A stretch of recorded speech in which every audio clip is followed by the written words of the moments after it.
Masih di Sapa Indonesia Malam, Saudara, anggota Komisi 3 DPR RI Arteria Dahlan menyebut semua pihak yang membocorkan transaksi mencurigakan 349 triliun rupiah bisa diancam pidana penjara paling lama 4 tahun.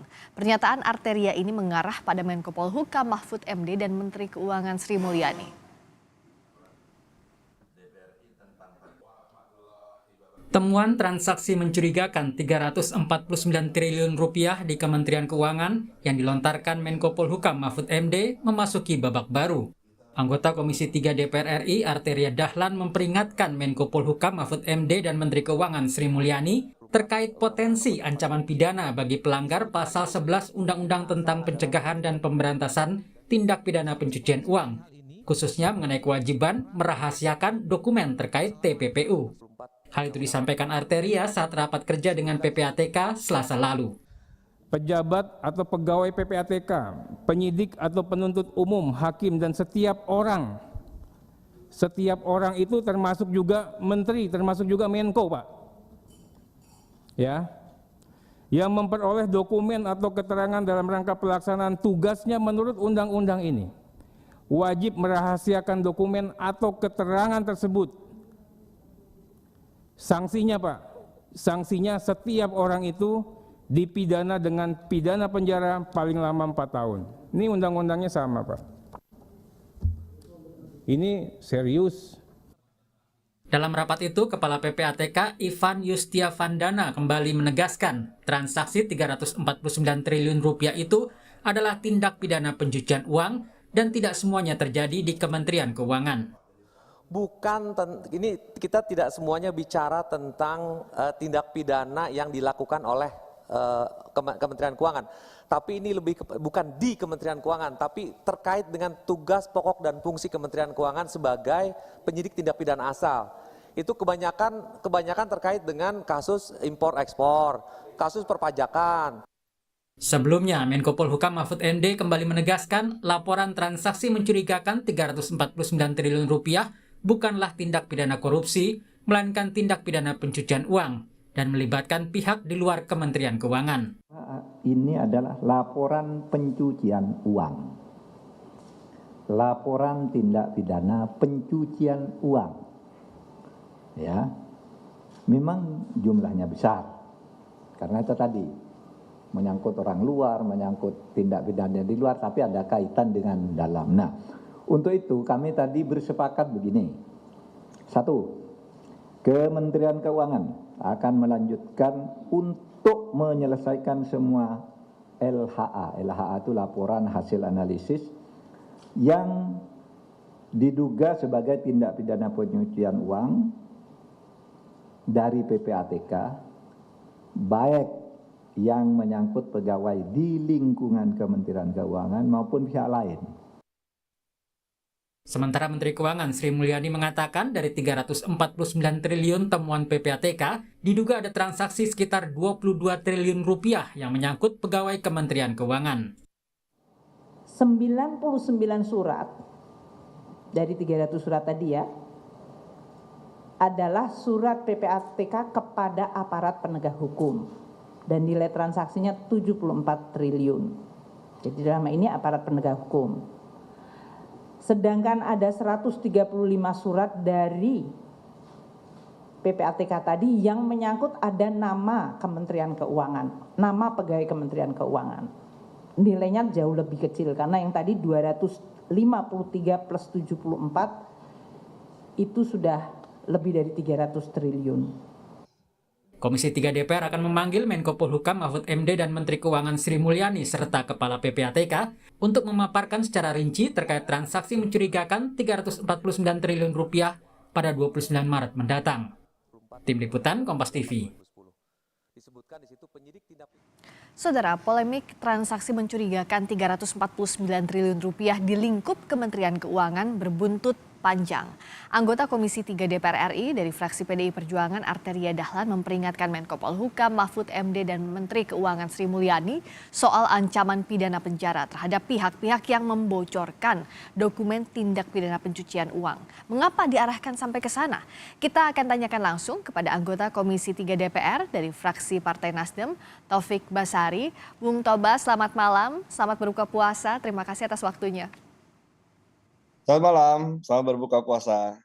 Terima kasih Bung Tobas. Nah, pertanyaannya begini kan, seharusnya temuan transaksi mencurigakan ini disambut oleh wakil rakyat, oleh DPR.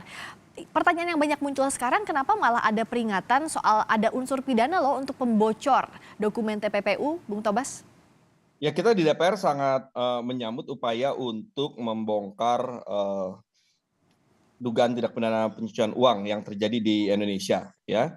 Oleh karena itulah maka kita mengagendakan untuk memanggil PPATK, kemudian memanggil Pak Mahfud MD, dan juga nanti tanggal 29 sekaligus juga kita mengundang Ibu Sri Mulyani selaku Menkyu, ya, yang juga sebagai anggota dari Komite Koordinasi Nasional untuk Pencegahan dan Pemberantasan Tindak Pidana pencucian uang. Ya, kita ingin mendapatkan kejelasan yang sejelas-jelasnya.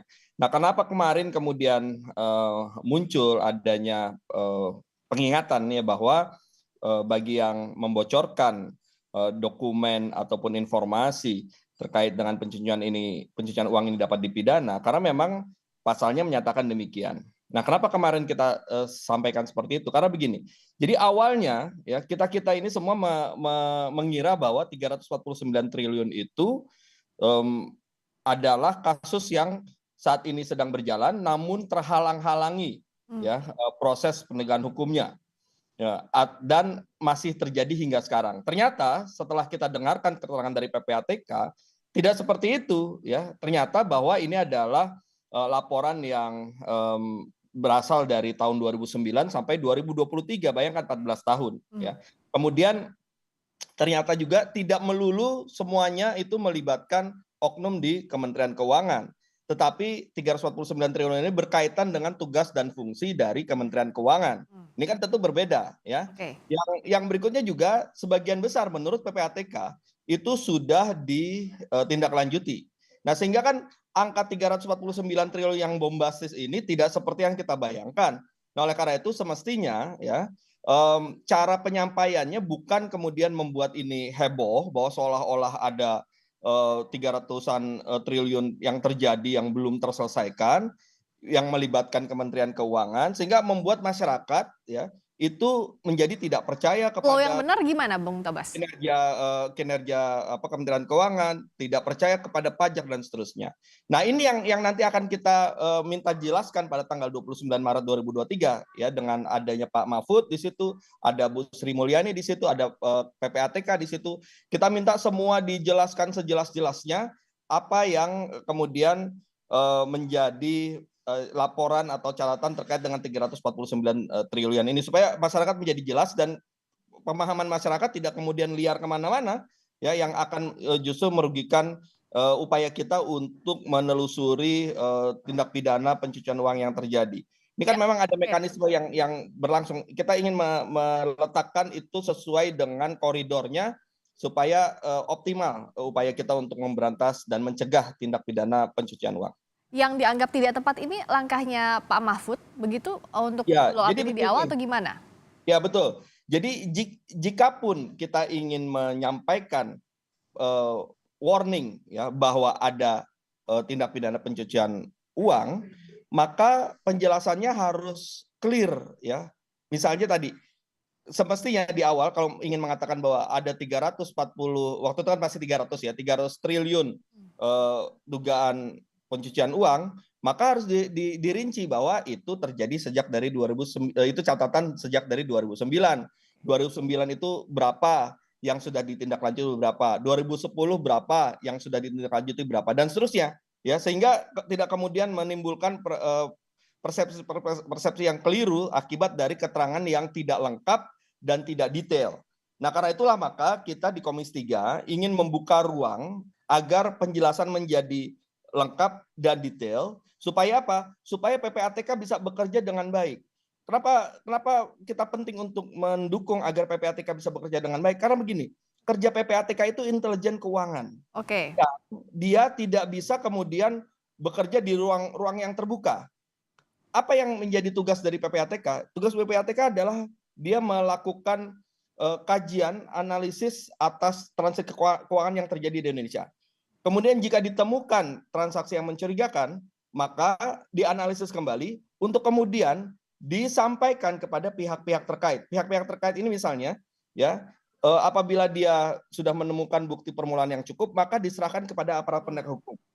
Apabila kemudian butuh ada penelusuran lebih lanjut, diserahkan kepada kementerian lembaga terkait, ya, untuk melakukan penelusuran lagi, pengawasan dan seterusnya. Apabila terkait dengan pola yang harus kita perbaiki, maka disampaikan sistem apa yang kurang dan kemudian kita lakukan reformasi terhadap sistem tersebut. Oke, jadi bukan kan di permukaan dengan publikasi yang jadi harus diarahkan agar kerja PPATK jadi betul-betul efektif dan makanya nanti akan dipanggil begitu. Tapi terlepas dari klarifikasi, kenapa kemarin sampai di-mention begitu oleh Bung Arteria, oleh Komisi 3 DPR RI bahwa ada kemungkinan unsur pidana loh yang di-mention Menko, merujuknya ke Pak Mahfud atau Menteri Keuangan karena yang berbicara soal 349 triliun ini. Kenapa sampai ditarik jauh ke situ? Ada kemungkinan unsur pidana loh begitu, Bung Tobas? Ya, karena begini, di dalam pasal 11 ya Undang-Undang tindak pidana pencucian uang itu disebutkan bahwa pejabat atau pegawai PPATK, penyidik, penuntut umum, hakim, dan setiap orang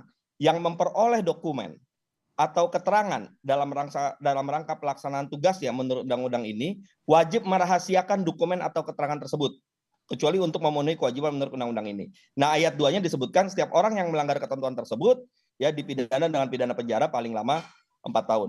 Di ayat 3 ya disebutkan pengecualian. Ya, ketentuan sebagaimana dimaksud pada ayat 1 tidak berlaku bagi pejabat atau pegawai PPATK, penyidik, penuntut umum, dan hakim jika dilakukan dalam rangka memenuhi kewajiban sesuai dengan ketentuan perundang-undangan. Artinya apa? Yang bisa mempublikasikan sebuah dugaan tindak pidana pencucian uang itu adalah aparat penegak hukum dalam rangka penegakan hukum. Oke. Kalau kemudian belum sampai ke sana, maka data tersebut, dokumen tersebut, informasi tersebut bisa disalahgunakan bagi orang-orang tertentu untuk melakukan misalnya menekan, memeras, menjatuhkan seseorang apabila belum sampai pada penegakan hukum. Oleh karena itulah maka ya jangan kemudian kita menyampaikan suatu hal yang masih prematur atau masih belum jelas, ya sebaiknya dijelaskan dulu, dikelirkan dulu, dipilah-pilah, disampaikan. Nah, mana yang dia kemudian berbentuk pada proses yang akan berujung pada penegakan hukum, itulah yang kemudian disampaikan, kita kejar dan kita kawal sehingga ada penegakan hukum yang berjalan. Dan ini nanti yang akan dikejar untuk tanggal 29 saat memanggil Menko Polhukam nanti? Betul, dan itu pasti akan kita kejar apabila ada upaya penegakan hukum yang terhalang-halangi, ada upaya penegakan hukum yang tidak berjalan, ada sistem yang kemudian tetap membuka peluang terjadi pencucian uang yang harus kita perbaiki. Nah, itu nanti yang akan saya bayangkan menjadi rekomendasi dari hasil pertemuan kita pada tanggal 29 Maret 2023 tersebut. Semoga tujuan rekomendasinya nanti tercapai ya setelah pemanggilan. Jadi ada kesepahaman antara eksekutif dan juga legislatif terkait hal ini. Terima kasih Bung Tobas, anggota Komisi 3 DPR RI dari fraksi Nasdem, Taufik Basari. Terima kasih sudah bergabung di Sapa Indonesia Malam. Selamat malam.